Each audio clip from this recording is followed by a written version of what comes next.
తిరుపతి జిల్లాలో ఇసుక కంకర అక్రమ తవ్వకాలు అక్రమ రవాణా ద్వారా ప్రభుత్వ ఆదాయానికి అంటికొట్టే చర్యలను ఏమాత్రం ఉపేక్షించబోమని జిల్లా కలెక్టర్ ఎస్ వెంకటేశ్వర్ పేర్కొన్నారు. బుధవారం జిల్లా కలెక్టరేట్ మినీ కాన్ఫరెన్స్ హాల్ నందు రెవెన్యూ, మైనింగ్, పోలీస్, రవాణా, నీటిపారుదల తదితర శాఖల అధికారులతో ఇసుక కంకర తవ్వకాల నియంత్రణ, అనుమతులు, రవాణా, పర్యవేక్షణ, అమలు చర్యలపై జిల్లా కలెక్టర్ ఎస్ వెంకటేశ్వర్, జిల్లా ఎస్పీ ఎల్ సుబ్బారాయుడు సంయుక్తంగా సమీక్షా సమావేశం నిర్వహించి అధికారులకు దిశానిర్దేశం చేశారు. ఈ సందర్భంగా జిల్లా కలెక్టర్ మాట్లాడుతూ జిల్లాలో అనుమతి లేని ప్రాంతాల్లో ఇసుక కంకర తవ్వకాలు, అక్రమ నిల్వలు, అక్రమ రవాణా జరగకుండా సంబంధిత శాఖలు నిరంతరం అప్రమత్తంగా ఉండాలని ఆదేశించారు. ప్రభుత్వ నిబంధనల మేరకు మాత్రమే తవ్వకాలు, రవాణా జరిగేలా క్షేత్రస్థాయిలో పటిష్ట పర్యవేక్షణ చేపట్టాలన్నారు. అనుమతులు పొందిన ఇసుక రీచ్లు, క్వారీల నుంచి ఖనిజాలను తరలించే ప్రతి వాహనానికి సంబంధిత అనుమతి పత్రాన్ని విండ్ స్క్రీన్ పై తప్పనిసరిగా ప్రదర్శించే విధంగా చర్యలు తీసుకోవాలని ఆదేశించారు.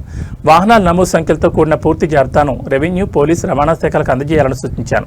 ప్రతి వాహనం ఆన్లైన్ బిల్లు, అనుమతి పత్రాలతోనే రవాణా చేయాలని స్పష్టం చేశారు. రెవెన్యూ, మైనింగ్, పోలీస్, రవాణా శాఖలు పరస్పర సమన్వయంతో ప్రత్యేక తనిఖీలు నిర్వహించాలని, అనుమతులు లేని వాహనాలు, అక్రమ తవ్వకాలపై తక్షణమే కేసులు నమోదు చేసి వాహనాలను స్వాధీనం చేసుకోవాలని ఆదేశించారు. అక్రమాలకు పాల్పడే వారిపై చట్టపరంగా కఠిన చర్యలు తీసుకోవడంతో పాటు పునరావృతం కాకుండా సమర్థవంతమైన నిఘా వ్యవస్థను ఏర్పాటు చేయాలన్నారు. సరిహద్దు ప్రాంతాలు, చెక్పోస్టుల వద్ద ప్రత్యేక నిఘా ఏర్పాటు చేసి అక్రమ రవాణాను పూర్తిగా అరికట్టాలని సూచించారు. రెవెన్యూ, పోలీస్, మైనింగ్ శాఖలు సంయుక్త టాస్క్ ఫోర్స్ గా పనిచేసి అందిన ప్రతి సమాచారంపై వెంటనే స్పందించి చర్యలు తీసుకోవాలని ఆదేశించారు. చెక్పోస్టులు, కీలక రహదారుల వద్ద ఆకస్మిక తనిఖీలు నిర్వహించి అక్రమ రవాణాను అరికట్టాలని తెలిపారు. స్వర్ణముఖి నది పరివాహక ప్రాంతంతో పాటు ఇతర జలవనరుల వద్ద అనుమతించిన హద్దులను దాటి ఇసుక తవ్వకాలు జరగకుండా నీటిపారుదల, రెవెన్యూ శాఖలు ప్రత్యేక పర్యవేక్షణ చేపట్టాలని ఆదేశించారు. నిబంధనలు ఉల్లంఘించిన రీచ్లు, వాహనాలపై ఎలాంటి రాజీ లేకుండా చర్యలు తీసుకోవాలని స్పష్టం చేశారు. అనుమతి పొందిన రీచ్కు చెందిన వాహనం అక్రమ రవాణాలో పట్టుబడితే సంబంధిత రీచ్ అనుమతిని రద్దు చేయడంతో పాటు అవసరమైతే తాత్కాలికంగా సస్పెండ్ చేసే చర్యలు తీసుకుంటామని కలెక్టర్ హెచ్చరించారు.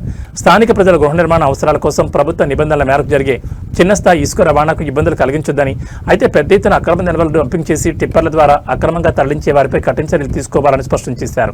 జిల్లా ఎస్పీ ఎల్ సుబ్బారాయుడు మాట్లాడుతూ అక్రమ ఇసుక, కంకర రవాణాపై జిల్లా పోలీసు యంత్రాంగం ప్రత్యేక దృష్టి సారిస్తుందన్నారు. రెవెన్యూ, మైనింగ్ శాఖలతో సమన్వయం చేసుకుని సంయుక్త దాడులు నిర్వహిస్తామని తెలిపారు. అక్రమ రవాణా, తవ్వకాల్లో పాల్గొనే వ్యక్తులు, వాహనాలపై చట్ట ప్రకారం కఠిన చర్యలు తీసుకుంటామని, ఎటువంటి ఒత్తిళ్లకు తావు లేకుండా నిబంధనలను అమలు చేస్తామని స్పష్టం చేశారు.